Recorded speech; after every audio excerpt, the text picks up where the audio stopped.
और आप लोग जानते ही हैं मुझे क्या तकलीफ है। अप्रैल, मई और जून 3 महीना यहाँ लगा दिया। 3 महीना डॉक्टर ने मेरे को बोलने से मना किया है। यहाँ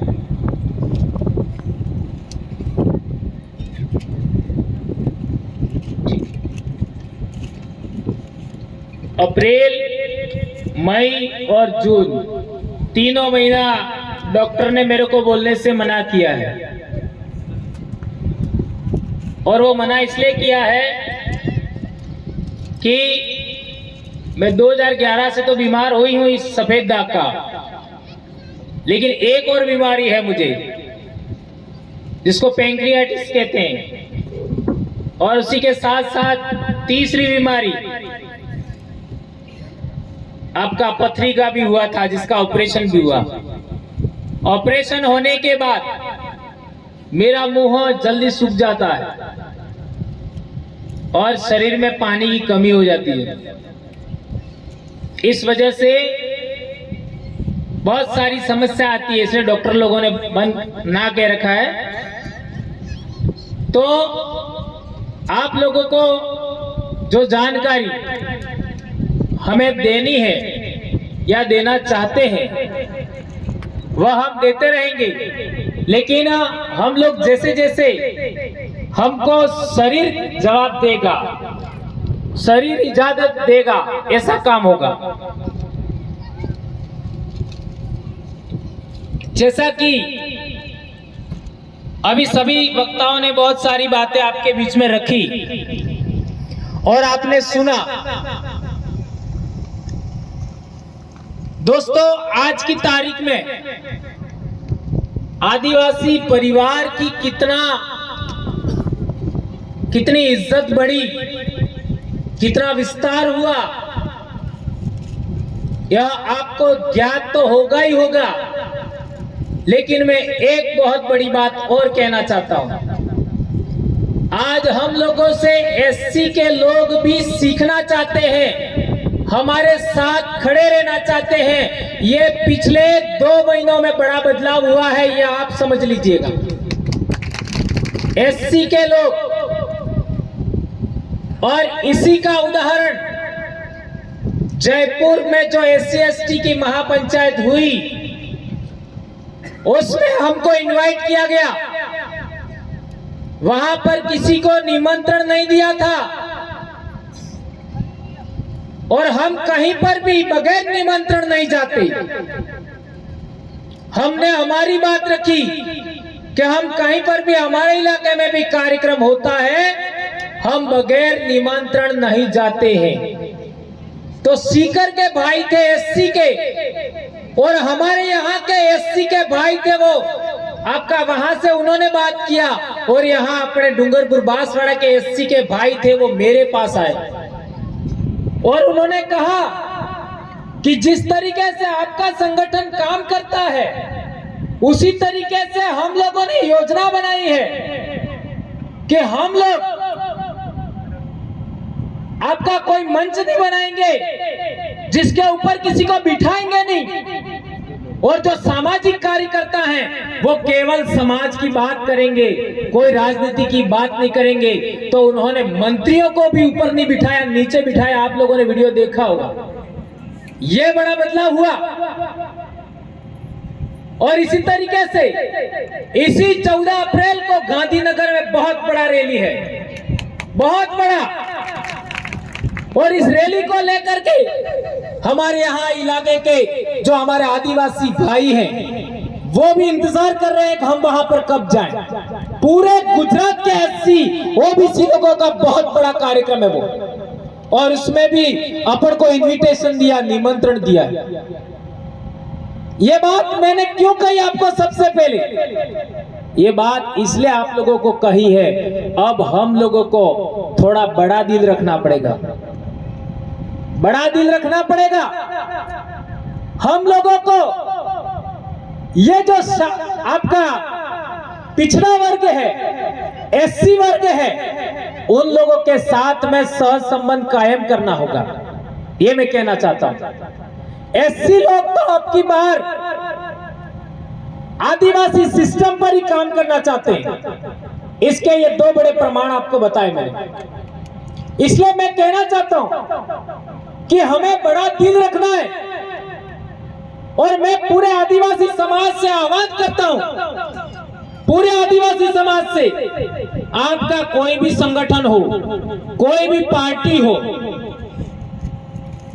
आपका कोई भी मतभेद हो आदिवासी परिवार से, आज के दिन में कहना चाहता हूं, धारिया बरोड़ की धरती से, मैं दरियावाद की धरती से कहना चाहता हूं, आदिवासी परिवार की तरफ से हमारे कोई भी मतभेद हो, मैं तुम लोगों से माफी मांगने के लिए तैयार हूं, और आज से मांगता हूं मैं, लेकिन इस झाझम पर आ जाइए, ये कहना चाहता हूं। कोई भी गलती हुई हो, किसी भी तरीके की, कोई भी नाराजगी हो, हमें भूल जाना चाहिए, ये कहना चाहता हूं। ये देश में बहुत बड़ा काम हो रहा है। अब हम लोगों को बड़ा दिल रखते हुए मानवता के लिए काम करना होगा, पूरी मानव प्रजाति के लिए काम करना होगा, और यह काम केवल आदिवासी कर सकता है, इसके अलावा कोई नहीं कर सकता, ये मैं कहना चाहता हूं। इसके साथ साथ हमारे कांग्रेस के लीडर भी होंगे, बीजेपी के लीडर भी होंगे, एमएलएज हैं, एमपीज हैं, जिला परिषद, पंचायत समिति सदस्य, सरपंच, वे ये चाहते हैं कि यह आदिवासी परिवार के जो लोग हैं वो हमारा पद छीन लेंगे, हमको हरा देंगे, ऐसा सोचते हैं। तो मैं उन लोगों से भी आह्वान करता हूं कि आप लोग ऐसा मत सोचिए। आप लोगों ने अभी तक बहुत कुछ हासिल कर लिया, अब अपने कमजोर लोग हैं, गरीब लोग हैं, उनके लिए भी थोड़ा सोचिए। आज आदिवासी परिवार का कार्यकर्ता पूरे समाज के लिए सोचता है, तो आपको भी जो कांग्रेस बीजेपी के एमपी एमएलए हैं उनसे आह्वान करना चाहता हूं, पदाधिकारी उनको आह्वान करना चाहता हूं कि आप लोग पूरे आदिवासी समाज के बारे में सोचिए और आदिवासी समाज के लिए साथ आइए, ऐसा हम लोग कहना चाहते हैं।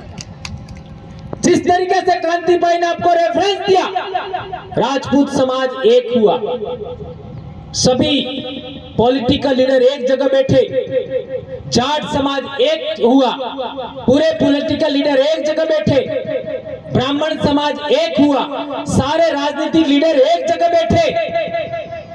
इसी तरीके से मैं सभी आदिवासी नेताओं का, चाहे वो कांग्रेस में हो चाहे बीजेपी में हो, सबसे आह्वान करना चाहूंगा कि आप लोग भी, यदि किसी भी तरीके के हमारे कार्यकर्ताओं ने आपको कुछ भला बुरा कहा हो, कोई गलती हुई हो, मैं माफी मांगने के लिए तैयार हूं, और आज ही मांगता हूं। लेकिन आदिवासी समाज के हक अधिकार के लिए, आरक्षण के लिए, 5वीं अनुसूची के लिए आप इस झाझम पर आइए, ऐसा मैं आह्वान करना चाहता हूं। जो भी गलती हो गई, मैं मानता हूं कोई गलती नहीं हुई है, फिर भी हो गई, माफी मांगने के लिए हम तैयार हैं। और यह बात मैं इसलिए कहता हूं कि परेशानियां बढ़ रही है मेरी, इसलिए मैं आगे कितना बोल पाऊंगा ये मुझे पता नहीं, क्योंकि मेरा शरीर इजाजत देगा ऐसा काम होगा।